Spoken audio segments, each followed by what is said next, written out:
Quanto accaduto.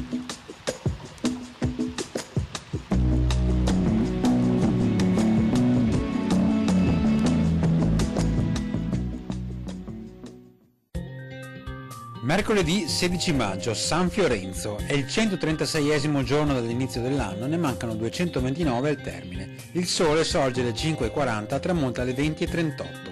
La luna sorge alle 6:45, tramonta alle 21:41.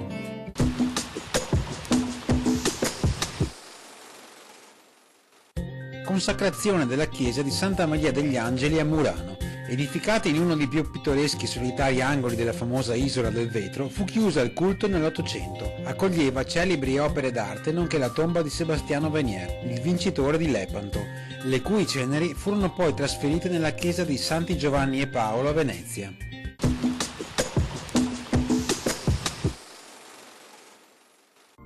Le previsioni per domani: tempo variabile e a tratti instabile, con cielo generalmente poco o parzialmente nuvoloso nelle prime ore del mattino, con aumento della nuvolosità già in mattinata, parziali schiarite alla sera, precipitazioni, aumento della probabilità dalle ore centrali fino a medio-basse in pianura e medio-alte in montagna, di rovesci o di temporali, al più sparsi e intermittenti.